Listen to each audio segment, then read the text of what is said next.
Hello, my viewers. Thank you so much for joining me again in this live section. Now, many people have come out to start complaining about the insecurity in Nigeria. This is also the same thing. This is exactly the same thing they did to Nnamdi Kanu, the way they detained Nnamdi Kanu. Now, just take a look at what happened. They say that the Fulani terrorists, the way they are fighting and invading people's houses and massacring people, only for the military to come and say that they support the terrorists, that they are protecting the terrorists. And many Nigerians are now saying, what is going on? How can they say that they are protecting the terrorists and the people, the Benue community, the Benue residents are saying suffering, the Benue residents are suffering from what these Fulani terrorists are doing to them, but the military said that they are backing them up, saying that they are actually protecting them from attack. They even went as far as say that nobody should fight any Fulani terrorists. You see the reason why I said Nigeria, Nigeria is never going to move forward, because if you guys remember this particular man called Jackson, who defended himself from a Fulani man, the Fulani headman, the Fulani head that wanted to buy him, but unfortunately he overpowered him and buyed the Fulani header. And before you know it, they charged him to court. They charged him to court and said that he has committed crime. And many Nigerians are now asking, then what are they not saying about self-defense? Jackson did self-defense, but where is Jackson today? Jackson is in cell.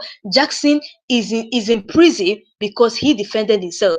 And you can see what is going on. The military say we should not fight the Fulani terrorists, that they are backing them, that military backs terrorists, that the military are seen protecting them. What are they protecting them for? People who are spoiling and invading people's houses and buying lots of people, and all of a sudden they are saying that they are protecting them. You see what is really going on in Nigeria? You can imagine what is happening. Now, this is actually what happened in Benue State. This is actually happening today, Wednesday, 11th June. Say Benue residents kick over detention of leaders by Nigerian military for defending communities against killer herdsmen. Like the military people went as far as detaining their leaders instead of them to go and arrest or detain these Fulani herdsmen just because of the community we are fighting the Fulani herdsmen. That's the community we are seeing fighting them. Immediately, the military came and detained their leaders. Like, where is Nigeria going into? Where are we going to in this country? Military that is supposed to be seen protecting and guiding the Benue residents, they are seen arresting and detaining the Benue leaders because they were seen fighting herdsmen. The same herdsmen that are attacking their community on a daily basis, the same herdsmen that have buyed thousands of people in Nigeria, invaded people's houses, and now all of a sudden they are saying that the military said that they are defending the Fulani herders. You see, the military we had before is not the military we have again. I will not lie about that. The military we had before, that's not the military we have. We've automatically gotten a different military, because the way it is now, the militaries are now supporting these Fulani terrorists. They are now, two of them are now joining hands together to cause problem in Nigeria. Just like a man came out to expose to us recently over what he said about the military people, that some of these soldiers, they do interact with these Fulani headers, in the sense that if they kidnap someone or if they catch their victims, the military people will not be able to catch their location. Before you know it, they will not, maybe the deal may be that if they catch their victim, they will share percentage. That's only if the military does not catch their location. So you imagine what is going on. This is actually so sad. Even after everything that happened in Benue State, the whole massacre that happened, the military are telling us that we should not fight the Fulani herdsmen. And because of the Benue residents we are saying fighting Fulani herdsmen, the military came to arrest Benue leaders. This is actually bad. Warning the Benue people that they should never fight Fulani herdsmen. You see why they say that our judiciary system in Nigeria is corrupt? Very corrupt. Very corrupt judiciary we have in Nigeria. So guys, let's really actually take a look at what happened. Let us point out what really happened. It says the residents have been demanding action from the government to protect their lives and properties, but the attacks continue unabated.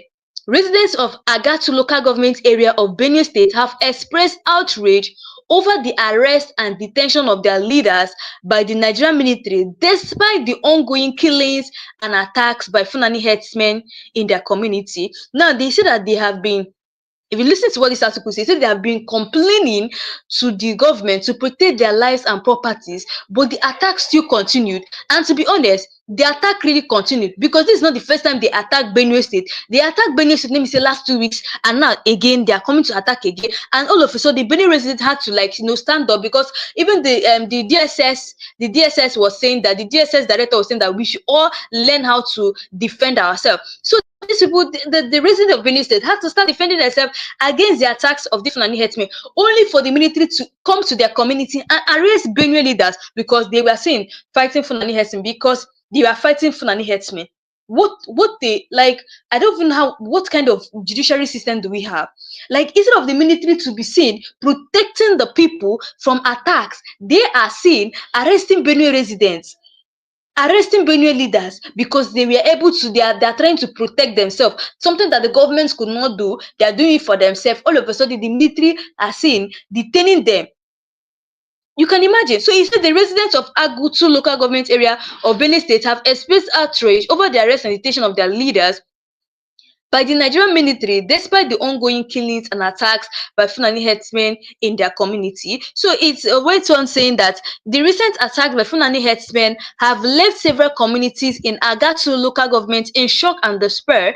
The residents have been demanding action from the government to protect their lives and properties, but the attacks continue unabated. You can imagine, they said that upon the recent attacks that were going on in Benue State, that the military have left them in shock, that all they could do was to arrest their leaders. Despite what is going on in Benue State, instead of them to be arresting the Fulani people that are causing havoc for them. So reading on to what's and the next thing they say, it said protesting the continued detention of their leaders on Wednesday, the spokesperson of the concerned citizens of AGATU, that's Leonard Appiah, said their leaders were arrested on April 28, 2025 in the middle of the night without any trace for standing up for their communities. Those arrested are Mr. Abu Idako, arrested from Oliginagui local community, and Mr. Echoda Ajene, the youth leader of Obanegede community. Appiah said the residents are demanding answers on the circumstances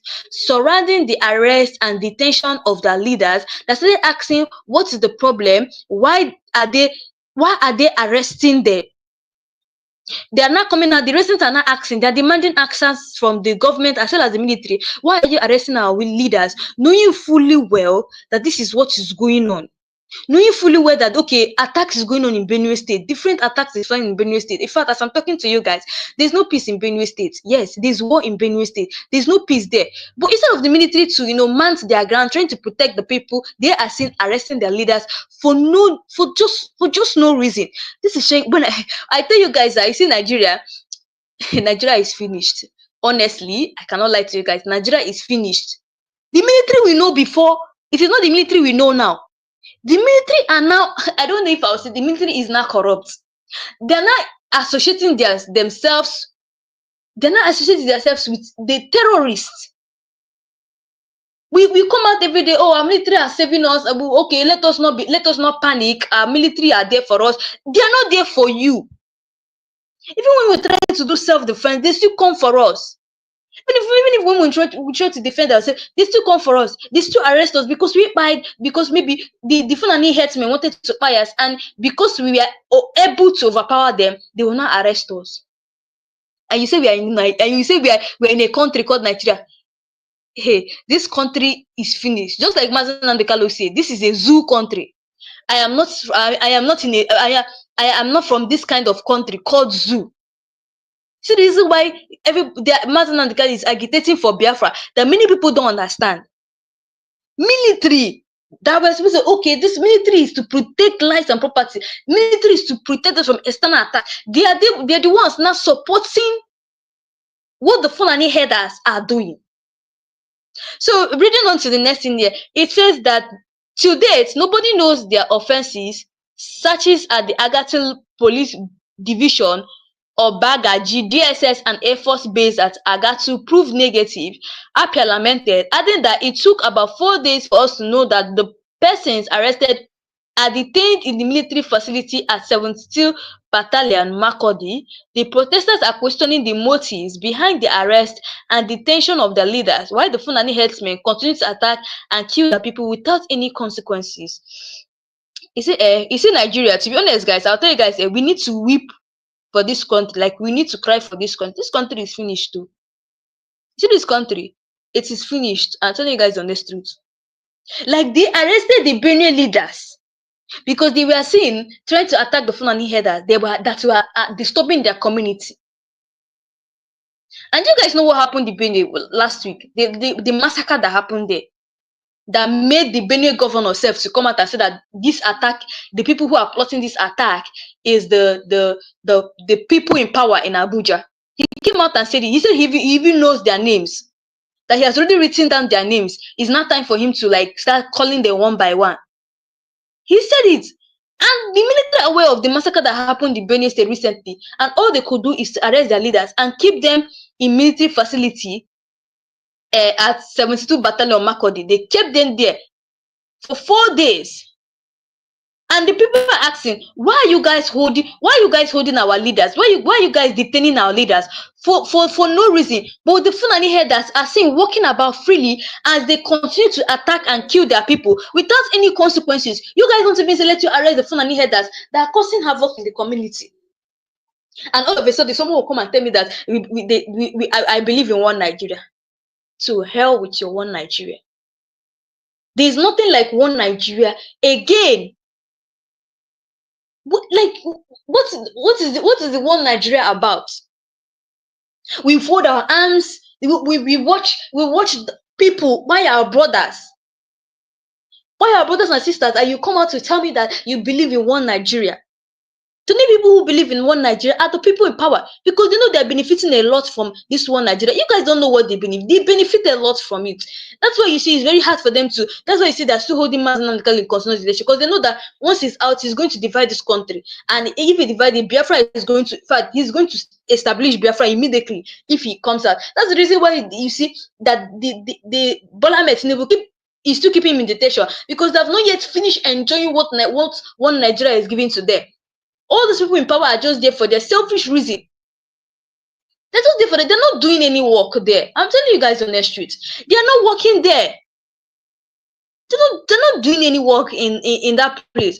That's why you see there was this particular soldier that they have been looking for because of what he said concerning because of the letter he sent to Tinubu. He was saying that if you know that the people who you've recruited in office to defend us, to protect us, are not doing their work well, are not fighting insecurity well, why don't you just retire them from their work and give it to people who are ready to defend Nigeria? That is what he said. Give it to people who are ready to defend Nigeria.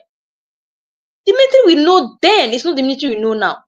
It's not going to arrest the Fulani herdsmen that are destroying the Benue people and are disturbing the peace of the Benue residents. They are seen arresting Benue leaders. What's rubbish? Why these Fulani herdsmen are seen going up and down freely without any disturbance, without any consequences for the actions they have committed in Benue State?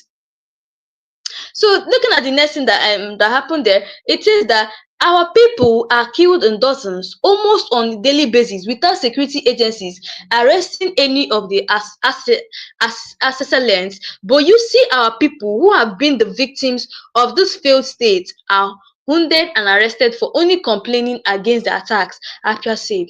It's so touching that the military people, you know, like I told you guys, saw what happened in Benue State. Now you guys saw the video, the way people were running, the way mothers were carrying their children, running on the streets because of what happened.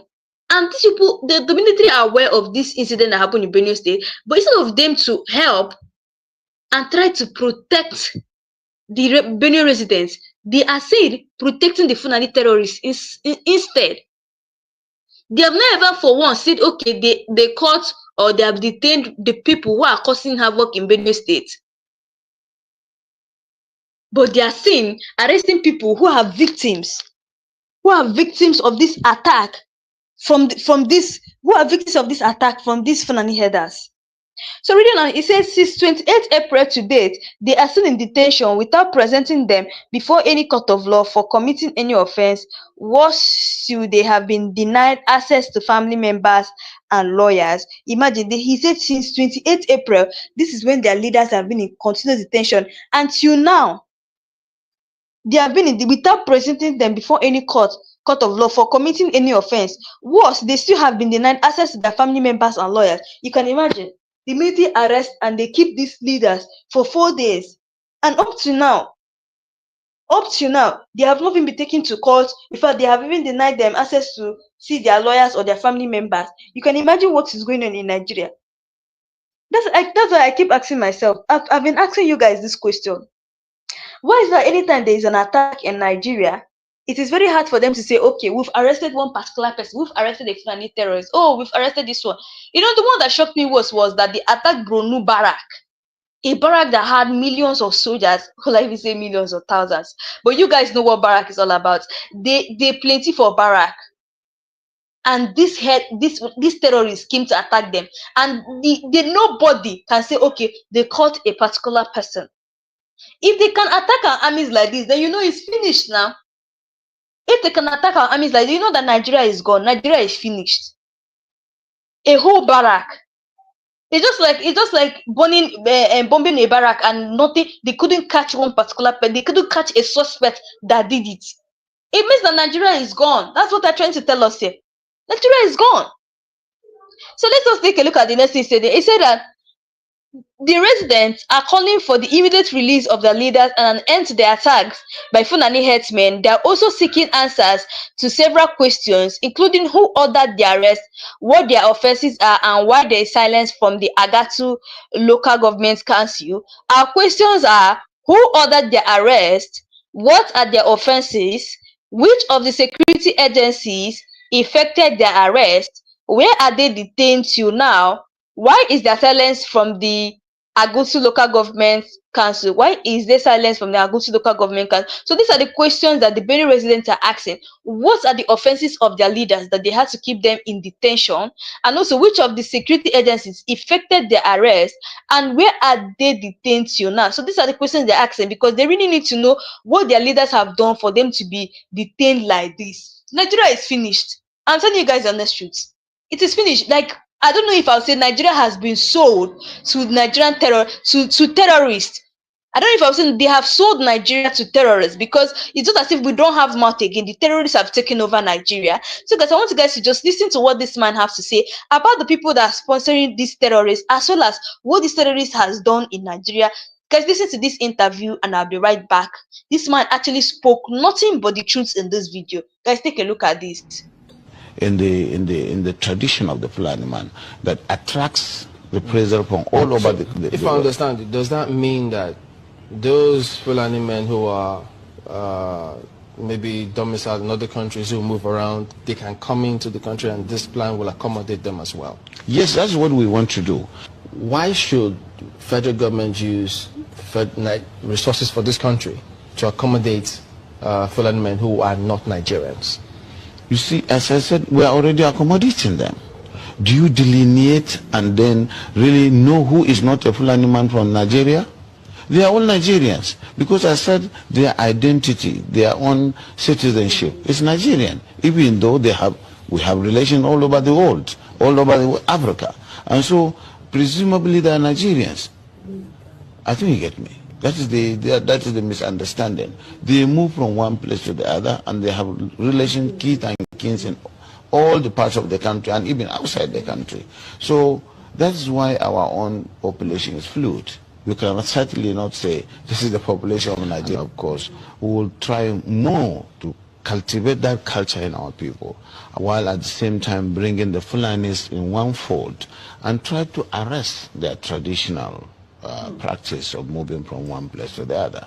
And that is very big, an uphill task. But I think we can communicate with them more, because to them they don't have borders from Cameroon to Nigeria. But that's the thing, Excellency. How do we ensure that those who will be participating in this federal government largely funded program will be Nigerians? In terms of the funding? No, in terms of operations. Operations. You said to bring in the Fulanis together. We have Fulanis from other countries. The issue of misconception, I said there is a lot of mistrust and misconception with regards to the Fulani man. The Fulani man is a global or an African person. He moves from the Gambia, from Senegal, and his nationality is just a Fulani man. And as a person, I may have my relations in the Cameroon, but they are also Fulani men. I have relations because from the maternal side, I'm a Fulani man. And that is why we want to educate people. A Fulani man sees himself as a Bayelsan, as somebody coming from the Niger Delta, because he speaks the Niger Delta language, which you and I don't. And of course, we would have to just take this as part of our own heritage, something that is African, and that we cannot just close the border and say the Fulani man is just a Nigerian or this. No. In most cases, the crises are precipitated by those outside Nigeria. When there is a reprisal, it is not the Fulani man within Nigeria that causes it. It is that culture of getting revenge, which is embedded in the tradition of the Fulani man, that attracts reprisal from all over the If the I understand it, does that mean that those Fulani men who are maybe domiciled in other countries, who move around, they can come into the country and this plan will accommodate them as well? Yes, that's what we want to do. But it has to be done through sensitization, telling them you have to buy in the project. And you use the language, the culture itself to be able to convince them, away from the mistrust where the whole system of transhumance or pastoralism is criminalized. You will understand the reason why people are concerned, because of all the security issues that have been happening over time. So if that's... These forests are there anyway. If you don't occupy them and create a colony out of them, they create places for the criminals. And today, that's why you have the Sambisa forest, because it is not being utilized. But Your Excellency, much as yes, I mean, they are fantastic. We have met a lot of them who are Fulanis as well. But the concern too is, why should federal government use resources for this country to accommodate Fulani men who are not Nigerians? You see, as I said, we are already accommodating them. Do you delineate and then really know who is not a Fulani man from Nigeria? They are all Nigerians, because I said their identity, their own citizenship is Nigerian, even though we have relations all over the world, all over Africa.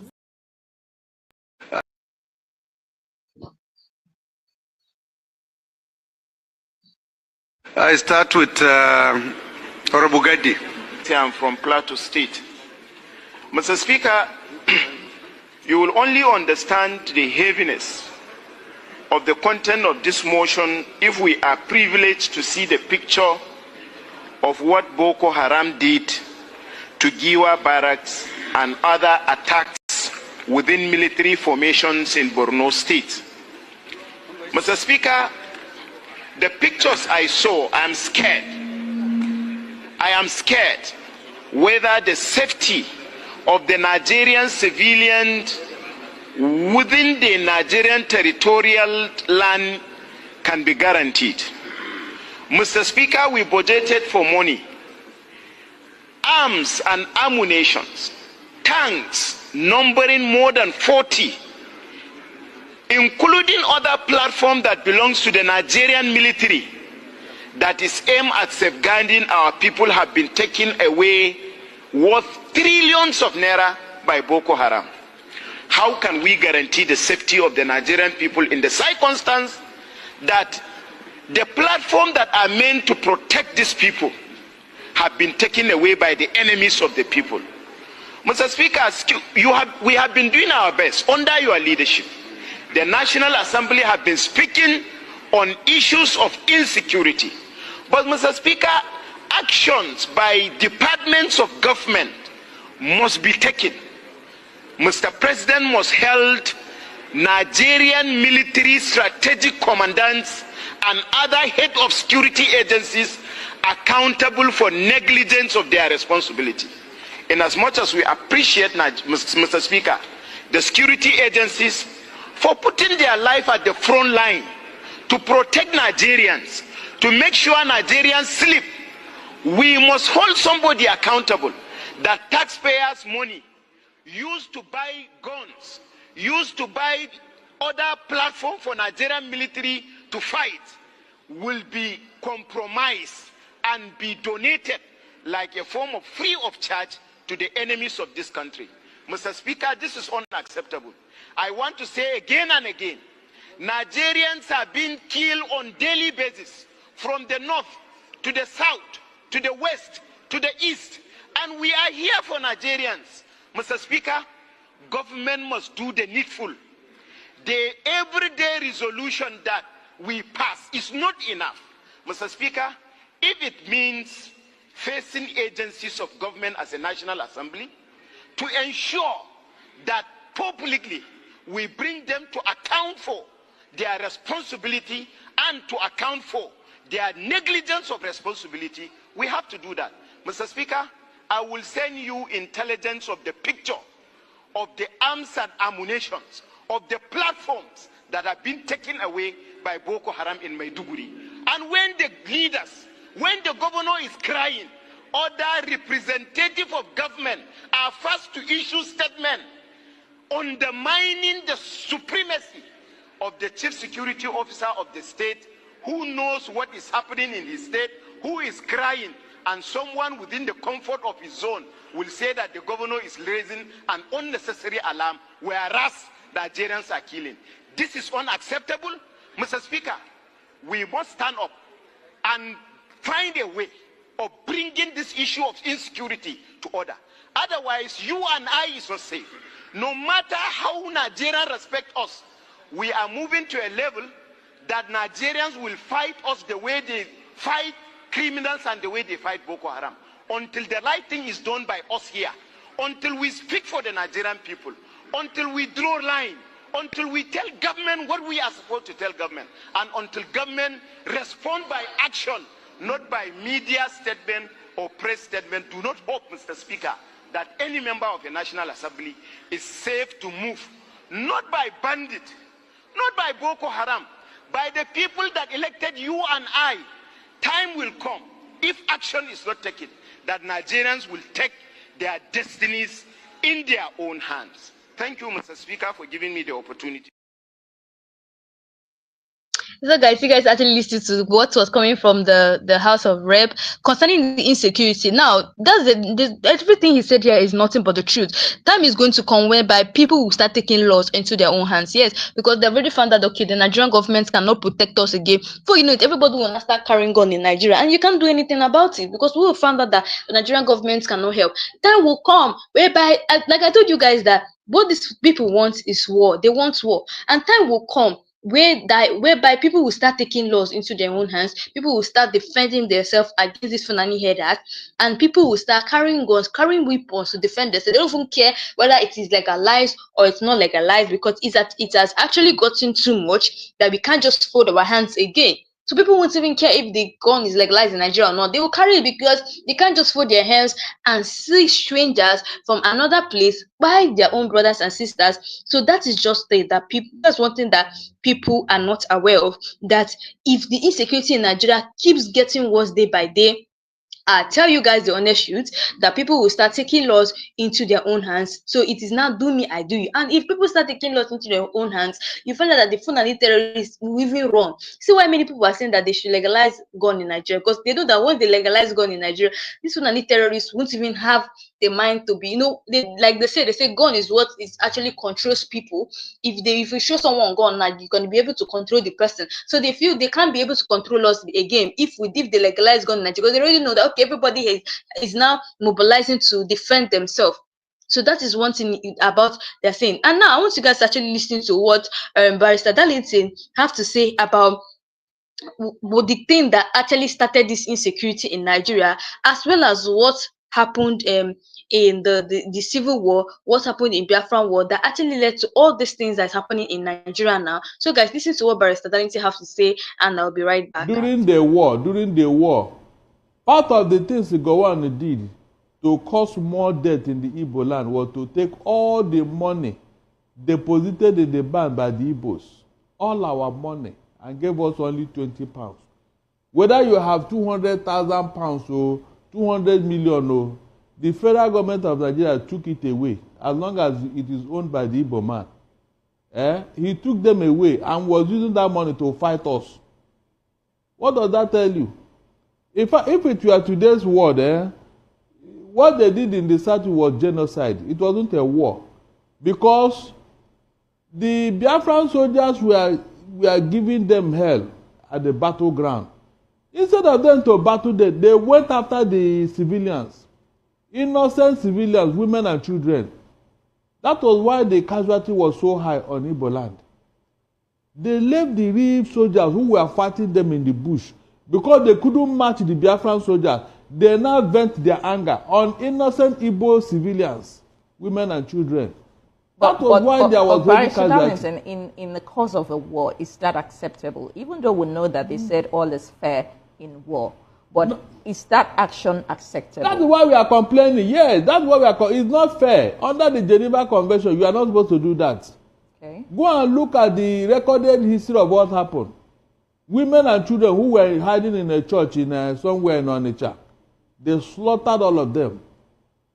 Frederick Forsyth said at least over 300 people that he saw. The Nigerian military did that. Yes, slaughtered all of them. And even Benjamin Adekule, the Black Scorpion, he was boasting on how he was cutting down women and children in Igbo land. He was boasting of it. No, is that what you call a war? You are fighting armless women and children.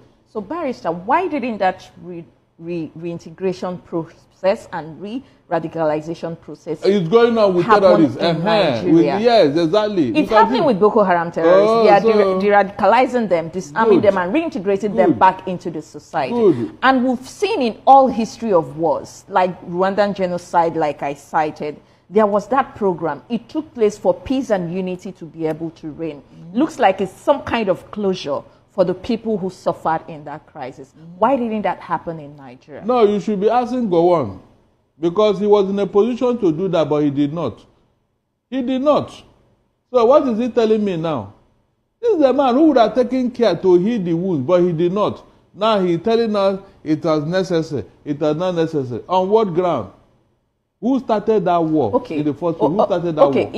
If the former head of state, Gowon, didn't do that, the heads of state before him, after him, I mean, why didn't anybody, even in democratic system, when former President Olusegun Obasanjo came in 1999, Jonathan was there, Buhari was there, even the current president now, why haven't any head of state or any president taken any action for that? Because of what? Propaganda, disinformation.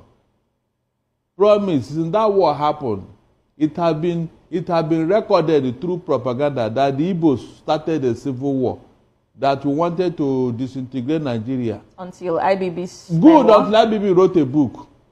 You can see what we're talking about. So shame is on them now, including Gowon. This thing you are telling me now, Gowon have not deemed it fit to discuss what is going on in Plateau and Benue as of today. His own state, Plateau. He has not told us what happened. Why are they killing them in that state now? His own state, too.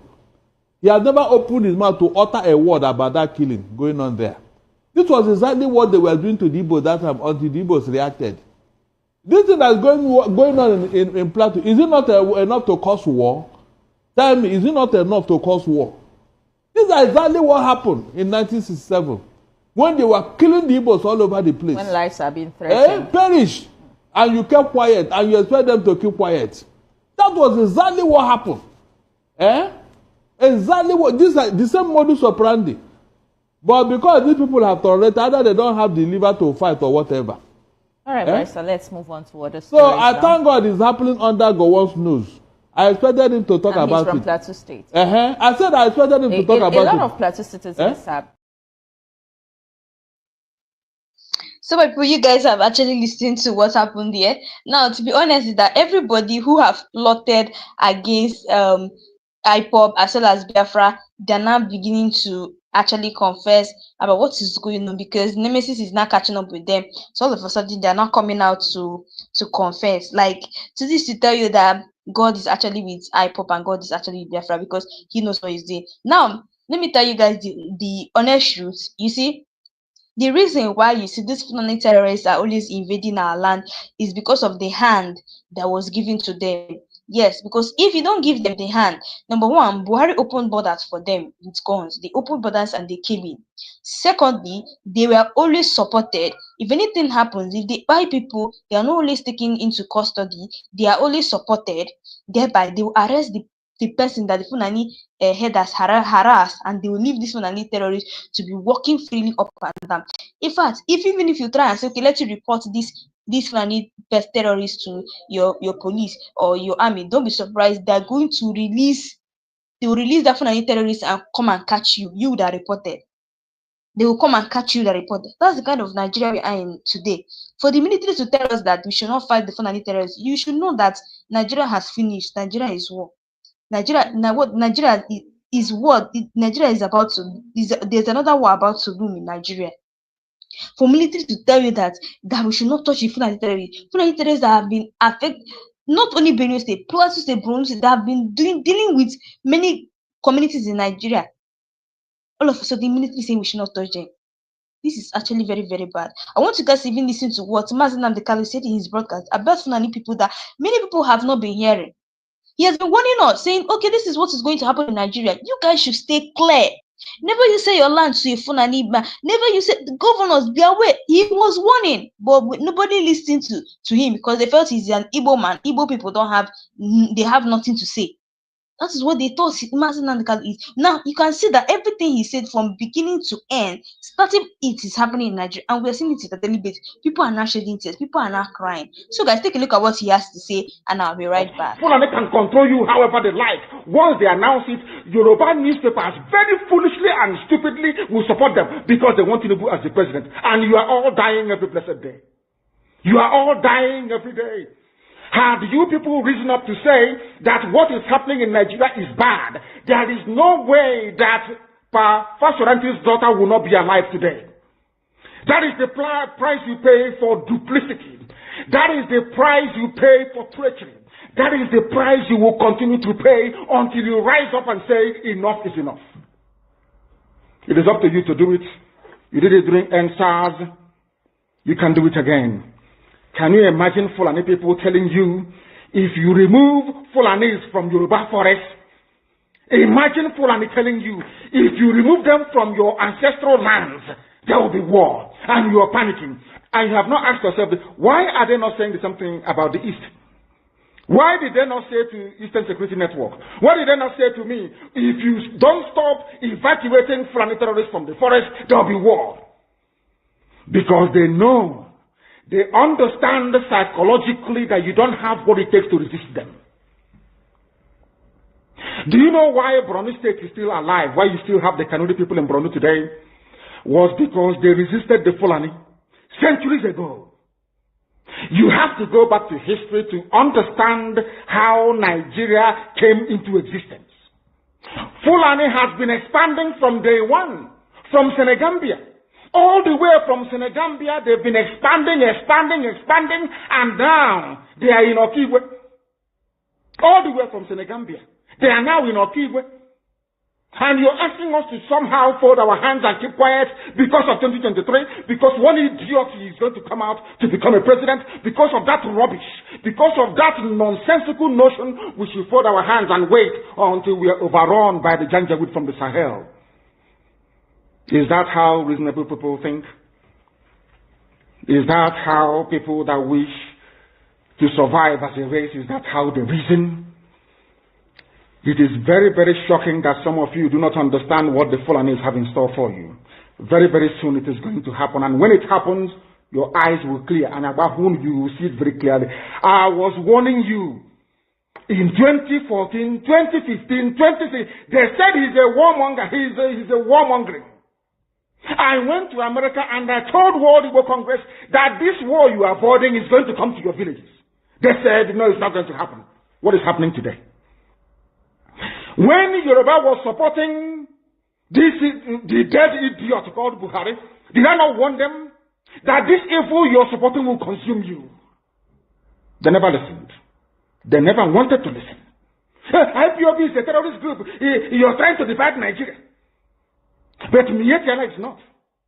People that you are calling bandits, have you heard anybody come out to say, please, Buhari, since presidency is there defending terrorists in the forest, why don't you proscribe them? No, you cannot proscribe a Fulani group. Never. And all of you, we are supporting evil. When there is the proscribed IPOB, proscribed indigenous people of Biafra. These are Yoruba journalists writing junk. Every day they keep writing rubbish. But their land is under siege. Their land is under siege. And the Fulani will take it. It doesn't take time. So I am here today to encourage them that they must stand tall and be very strong, resolute. That is what Fulani does. They control the media. They have well-paid consultants all over the world doing their bidding for them. They have that woman at UN trying to lobby the world that everything is okay in the zoo called Nigeria. But you and I know that the zoo is not okay. You and I know the game plan of the Fulani. And what are you doing about it? Nothing. Every day you read, you lament, you complain. Every day you read, you lament. And that's all you do. That is all you do. You read, you lament, you complain. You do nothing about it. Your lives are being taken away from you. Your forests are being occupied. Your mothers are being raped. Your daughters are being abducted. And the whole national government, presidency, is supporting such people. And you're telling me that Nigeria is viably sustainable. Is that what you're telling me? That somehow this contraption is sustainable, it is viable. It can never be. Because the more you stay in one Nigeria, the more you are inviting the Fulani to take over your ancestral lands, take over your villages, and to make life a misery for you. That is the end game. That is the outcome. If you doubt me, go and do a bit of research. Ask yourself, who are the Hausa people? Who are the Nupe people? Who are the Bachama people? All of these people were steamrolled by the Fulani march to the Atlantic Ocean. And now they're in Yoruba land. They're in their forests. They are in their forests. And who's going to drive them away from there? It's not the Yoruba youths. Forget about your useless governors. Your elders are very strong. I love Yoruba elders. The way they behave, the way they talk. Very, very strong. They say they support Akeredolu. He's the governor of Ondo State. They support him in what he's doing. People must come out to say that enough is enough. When you travel to the north, do you live in the forest in the north? The Igbo people are in Sabongeri in Kanu. Are they living of course it's Hausa land, are they living in the forest? They came to the town, they work very hard, they build houses, they build mansions, they develop the entire place. Is that not what they do? What are Fulani people doing in our forest? Nobody can answer that question. They say that they're pastoralists. I want some of you who have had your breakfast this morning. Please go to your fridge or go to where you keep your beverages and you will see pig milk. Pig. Some of us were raised on pig milk. For how many years now? And you keep asking yourself, what is pig milk? Pig milk is mineral. The same milk that the cows produce in Holland can be produced in the zoo. Tell me the country in the world aspiring to be a member of the UN Security Council where you move cattle from place to place. Are you people well at all? You so-called Nigerians, are you normal in the brain? I'm asking you a simple question. Show me a country that aspires to be in the 21st century, moving cattle from place to place, telling me they're grazing. Which country is that? Please tell me. All of you don't have any shame. When you have people, an entire presidency coming out to defend a very primitive, archaic agricultural practice, then you know you embrace this mess. You are in one almighty trouble, I'm telling you. People are in a mess. The Holland that you get your pig milk from, do they move cattle from Rotterdam to Amsterdam? I'm asking you a simple question. But they produce the pig milk that you're drinking every blessed day. Why can't Fulani produce pig milk in Sokoto? Why can't they produce carnation milk in Kanu? They have the cattle. Before the white man came, did you see any Fulani in your forest? All these people talking rubbish about movement of cattle and movement of... I'm asking you, before Britain came and handed over Nigeria to Fulani, ask your grandfathers, please, or your grandmothers. Ask them. All this nonsense we are hearing today in this so-called one, I want to tell you the dangers of one Nigeria. All this nonsense you are hearing today about one Nigeria, Fulani in our forest, Fulani in our village. Before the white man came, did you see Fulani moving their cattle all over the place? Did we not have meat to eat? They will answer these questions for you. Because sometimes in Africa, we don't reason very well. The way we reason is jaundiced, it is disjointed. I can't understand for the life of me why, instead of them to waste all that money arming and equipping this Janjaweed army to come and conquer you and I, why don't they open a milk factory somewhere in the north and bring the milk down south? I'm sure Southerners will buy it. After all, pig milk comes all the way from Holland. Pig milk all the way from Holland. Now you understand it. Because of the way you people reason. Why can't you produce? Is it difficult to produce milk? The same milk that comes out naturally from the udder of the cow. Why can't you can it somewhere, pasteurize it, and send it to people to eat, to drink, or to do whatever with? All over the world, that is what is happening. In fact, they produce so much milk in Europe that they pour it away. Why can't you do the same thing? A whole president claiming they are in the 21st century are supporting a very primitive practice of moving cattle from place to place. All of you, you're not ashamed of yourselves. You have no shame. As somebody will say, your shame is shaming me. I'm telling you, you people from the zoo, I'm ashamed of your ignorance and stupidity. You people are hopeless, completely hopeless. One day I want idiot to come and say, we are intellectuals. And you're moving cattle from Kafanchan to Ahoda.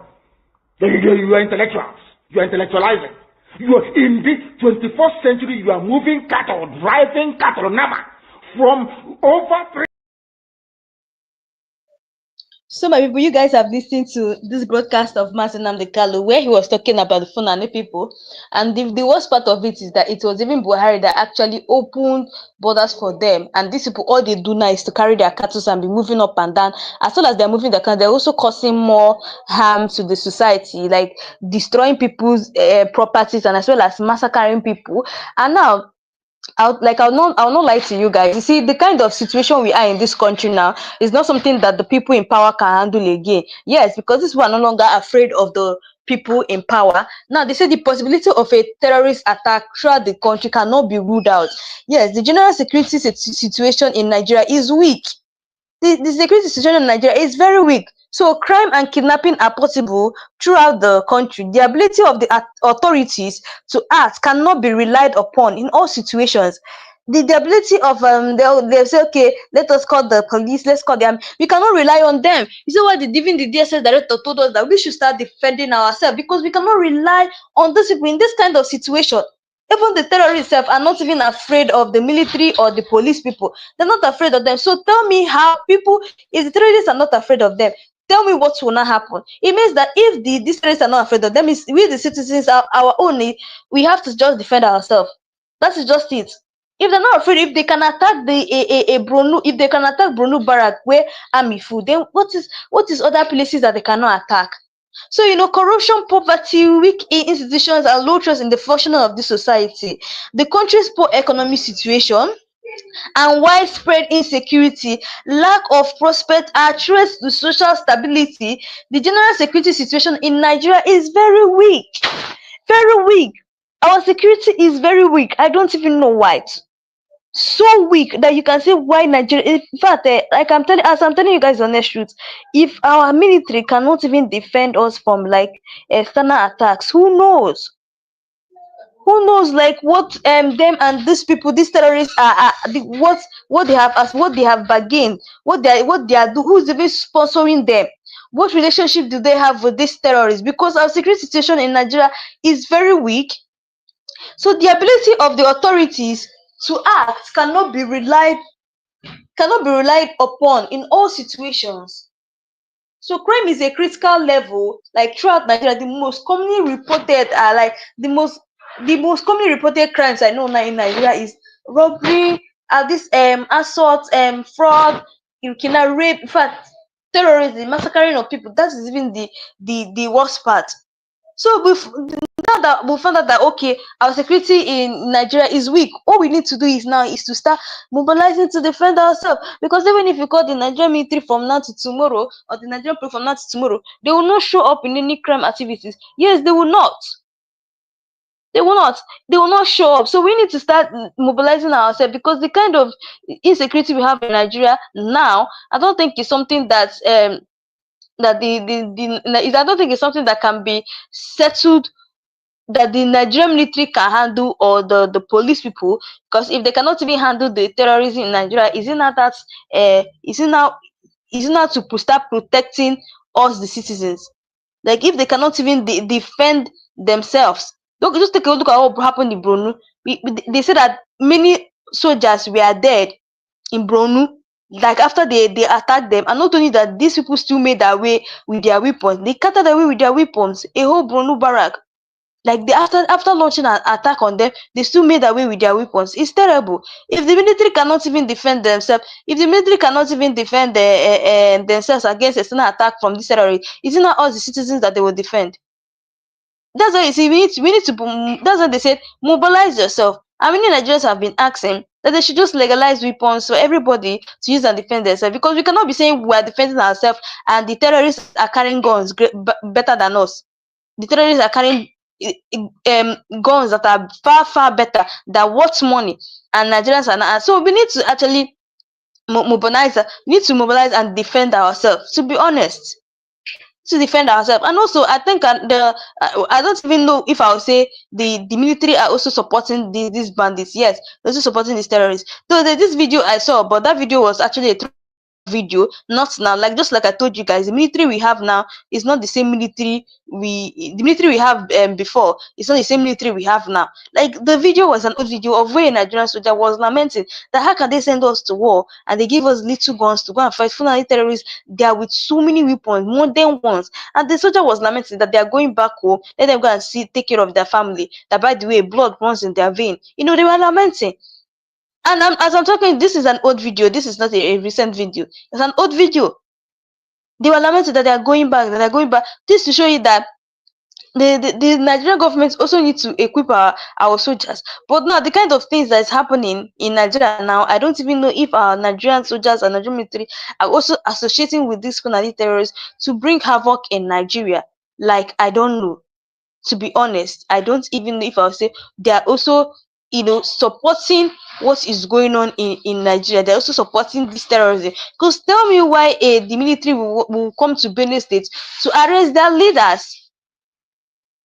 To arrest the listeners, to arrest the Fulani herdsmen that are disturbing them, despite the fact that the residents have come out severally to complain of what is going on in Nigeria, complain to them that, okay, these people are invading our houses, they're buying us, despite say these people have come to military and police to report, to lay accusations against these Fulani herders. But instead, what the military did is that they now came to arrest the Benue leaders instead of arresting the main culprits, arresting the main people that are destroying lives and properties. It is enough evidence that, okay, these people are saying supporting these terrorists. That's what they're trying to tell us. Yes, they're trying to tell us that they're supporting these Fulani terrorists by leaving the people they're supposed to arrest and be going after Benue leaders. This is actually very, very bad. And you can see that many people are crying. Take a look at what is happening in Plateau State community is not like a desert. People have left that place because of what is going on. People have run back. People have left their community for total strangers. This is totally wrong. For total strangers. You see the reason why Nnamdi Kanu said, don't say your lands Fulani people. He went and started warning all Southeast governors and other people. Never you say your lands Fulani, because if you sell it, you have actually accommodated them. And now he went and started saying that before you accommodate the Fulani people, you're supposed to study their history. You don't just come up and defend. You don't just come up and accommodate people you don't know. If you read the history of Fulani very, very, you have to understand that, okay, are these people good to accommodate or not? That's why I said, you see why the thing is very common in the northern side. Let me tell you guys why it is very common in the northern side. Because these people were seen accepting the Fulani people. Even when the Nnamdi Kanu told them that Awusa, you and Fulani are not one. Awusa was like, that them and Fulani are one. Awusa thought was saying them and Fulani, or that was Nnamdi Kanu even saying. But now look at today, it is worse in their side. the insecurity has become worse in their side, and they're not the ones coming out to cry out like saying that these people has finished them. Fulani people, the same Fulani that they call their brothers. There was even a time that an attack happened. I don't know whether it was in Plateau. I don't know the exact place. And the man came out to the witness, the resident of that particular side, came out and was not telling the public that he was thinking that they used to treat these Fulani people well, but he's all of a sudden they're not treating them bad. That he doesn't even really know where the anger is coming from. And I was not surprised. Like, what do you expect? People that are already causing havoc, you are accepting them as your own. What do you expect? Definitely, you're going to expect something like, definitely they're going to backstab you guys. That's why I say, Martin and Kale say, before you accept Fulani herdsmen, you need to look at where they're coming from. You need to look at their history to know the kind of person these people are. Like, to be honest, you need to know where these people are before you accept them. And the uncomfortable truth is that, let me tell you guys something that people have just refused to listen to. Let me tell you guys something. Is it Nigeria is gone? The only thing we need now is a revolution. Yes, that's the only thing we need, a revolution. Like, many people tell you that we need Biafra, we need a revolution. War, if a revolution does not happen now, what is going to happen in Nigeria? A big one, because this insecurity is getting too much. And people can one day you see that the citizens of Nigeria will have to start mobilizing to defend themselves. And once they start taking laws into their own hands, it's over. It is over, because once they taking laws into their own hands, it's over, because they will definitely make sure that they deal with all these Fulani terrorists. Once Nigerians start taking laws into their own hands, it is over. Now, if people in power, like that are occupying a particular position, cannot do anything about insecurity in Nigeria, then why are they still there? Let them give chance for people who can deal. If only the president Bola Ahmed Tinubu can start making this law that if you come to a particular position in an office, and this is the particular role you're going to play. Now, if you're not playing that role very well, you resign, or they resign you, so that other person who can play the role will come in. And you find out that if they start doing it this way, Nigeria is going to be better. I'm telling you guys, I'm not capping. Nigeria is going to be better if they start doing it that way. You find out that they will be able to wipe away bad eggs. Let me tell you something. You see all this thing that they campaign for me election. If you campaign, I'm going to be the president, I'm going to do this, I'm going to, all those fake promises. Once they enter office, they start relaxing. Once they start seeing money, they start relaxing, and that is just it. They don't care about the citizens again, because whatever is happening, the insecurity is not in their doorstep. It's only when the insecurity is in their doorstep, you see them, they'll start running helter-skelter, saying that they will fight about insecurity. But when it have not come to their doorstep, you see them in their comfortable position, they're going to relax, and money will be coming for them. Like, Nigeria is totally finished. Even the people who call our leaders can't even defend us. The people who call our leaders, if you guys heard what the Benue State governor said, out of anger, he had to go and make his out of what happened in Benue State, the massacre that happened. He had to go and make his own research and found out that the people who are attacking Benue are the politicians. When I tell you, politicians in Abuja are the ones attacking Benue. This is a proof to tell you that the people that are destroying Nigeria are within us. Yes, they are within us. Our enemies are within us, but we've not yet seen it. They are within us. So there was this rumor flying that time. They were saying that the Shetima, that's the vice president, was the leader of Fulani people. This rumor was flying, and because of what this Benue State governor just said now, I don't think it is a shocking thing again, a surprise thing, because it can happen. It may be true. If it's the Fulani, it may be true. It may be true, because for him to tell us that the attack coming in Benue State are being sponsored by politicians in Abuja, they know that Nigeria is finished. It is finished. For a Benue State governor to say it, then you know that it's true. It is true. This is show what is happening in Nigeria. Nigeria is gone. I tell you guys that Nigeria is gone. You guys even need to listen to what this man said about Gowon. Gowon came out after confessing to Nigeria. He's sorry, like, she please forgive him for what happened this evening. And this man was like, it's not time to forgive you. First of all, we need Nigeria to be better first before we start forgiving you. If Nigeria gets better and if Nnamdi Kanu is released, for sure we will forgive you. But for now, no forgiveness. You guys need to even listen to what he said about Gowon, the confession that Gowon made, guys, and I'll be right back. Remembrance Day, so that it will be tormenting those that killed us. They are still alive. They do not expect that the children of those that they massacred can rise up tomorrow like today and be remembering their fathers and call them heroes. It is a very serious slap on the face of Nigeria that they did these things so that it will be forgotten. After all, Gowon is still alive. We are remembering We keep remembering those that they killed. Manage my network with me, please. I'm in the zoo.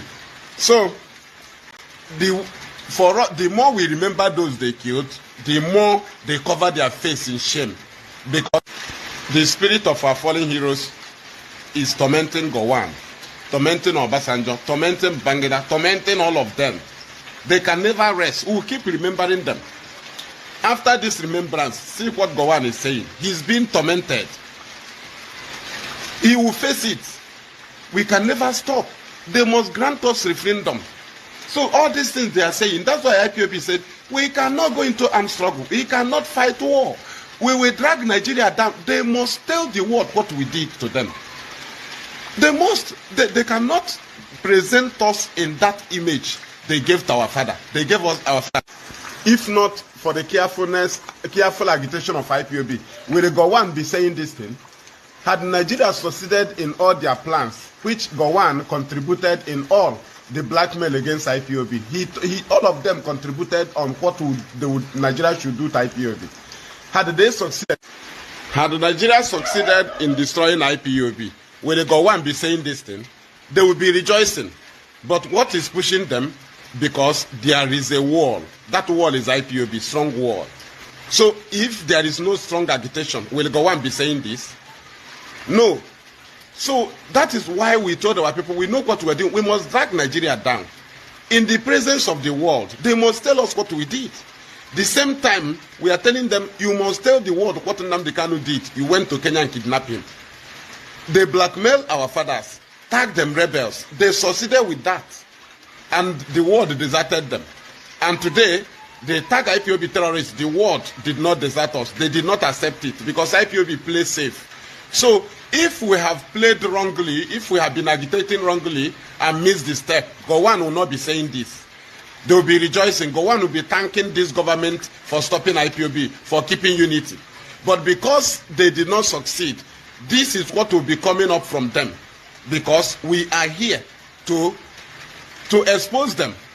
Because they tag our fathers rebels. So we cannot come with armed struggle. If we come with armed struggle, Gowon will be right. But with his self-determination, Gowon is wrong. We came with self-determination to prove Nigeria wrong in the genocide against Biafrans. Because they presented our fathers as the aggressors. So today, they have confronted IPOB with a gun, and we refuse to retaliate. So we expose them with our cameras, and the world have seen what Nigeria did to our fathers as deliberately. They did it. They had IPOB carry up gun. They would say this is how their father did. That's how their father did. But we refuse to carry up gun, and their shame is on their front today. Today, the world have seen our fathers as victims in the hand of Nigeria because the same way they blackmail IPOB but didn't succeed was the way they blackmail our fathers. But there was no media then to counter them. This time around, we took international position. And that's why you can see Gowon jumping up and down, presenting his failure. Because what they went to Ghana to do was the agreement was one Nigeria. So what actually led to the killings of Igbos or Biafrans to unite Nigeria? Did you discuss the division of Nigeria in Ghana? The answer is no. So how come you returned after going there to discuss unity of Nigeria? You returned back and started killing us to unite Nigeria. Just imagine what Gowon is saying, that he killed us to unite Nigeria. It was an option. So did you go to Ghana to discuss Biafra? Was it not one Nigeria? So what actually led to killing us in order to make one Nigeria when one Nigeria was discussed and agreed in Ghana? Was it not one Nigeria? Was it not equivalent to restructuring? So what actually did Ojukwu come here and say he no longer believes in agreement in Ghana? Is it not Nigeria that said no? Because it gave us security, security of our life. We don't care about resources. The only thing you can do to us is our life. That's when we'll get up. You can demolish our shop, we'll go and build another one. You can demolish our house, we'll go and build another one. You can destroy our business, we'll start afresh. But you come after our life. That is when we'll wake up. That's when Ojukwu said no. We need to go and protect ourselves. We need to go and protect our region live. And Britain countered the security because it will give us regional security, which is against their policy, which is against the colonial masters. because they will be invading our land. That's why they don't want us to have our own security, so that they will be invading our land, taking our resources. So the purpose of the war was to deny us security. Simple. There was nothing wrong in the agreement. It was all about one Nigeria. That's why today they have surrounded our land with army and police, because they must always put your land, set your land at siege. Your land must be under siege because you are the owner of the resources. They will not allow you to relax so that you will see them taking your resources. No, you will always be conscious of your life. That is the position they will give to you. But had they implemented Abure Accord Agreement, we will have security, and the British will not be entering our land anyhow. So that was why they went against Abure Accord Agreement. It is against their policy to give us regional security. It is impossible.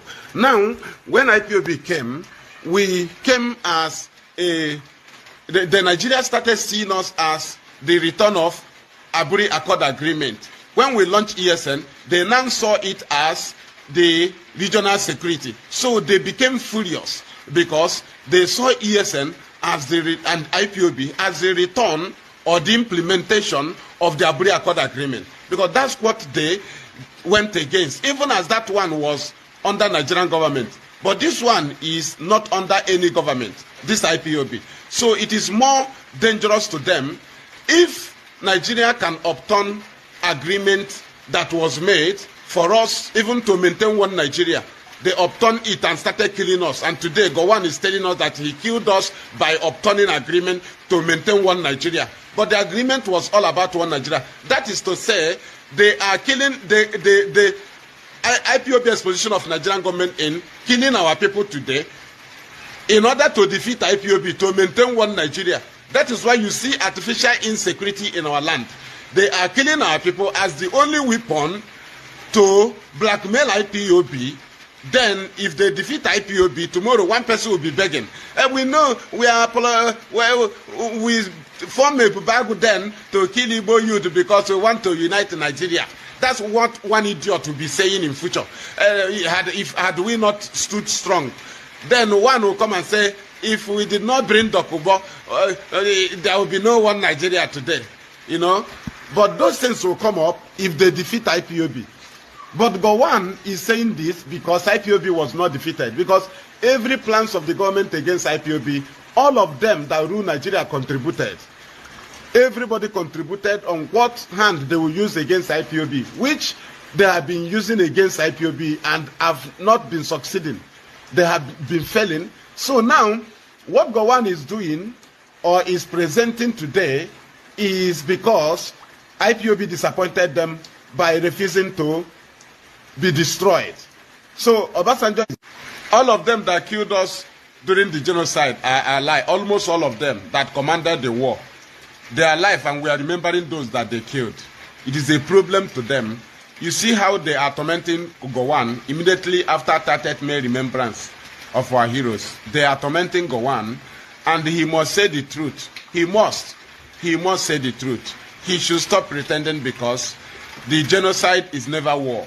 Bombardment of school, bombardment of market, bombardment of IDP camp, bombardment of hospitals, bombardment of churches is never a war. It is a genocide. War is confront the power that rise up, like Biafran army. If you defeat them, then every other individuals, which are civilians, becomes under your control.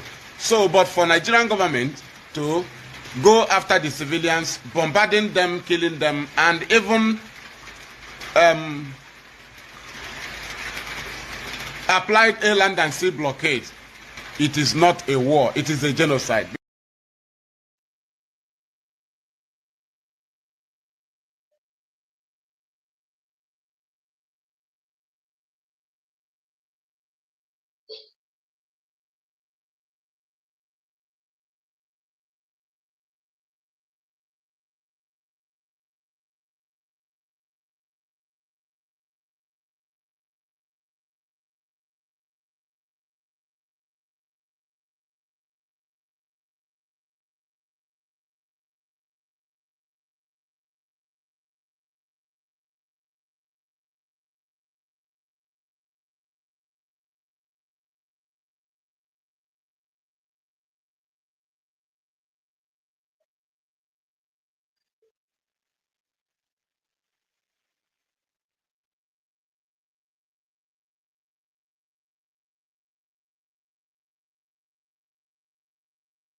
Yeah.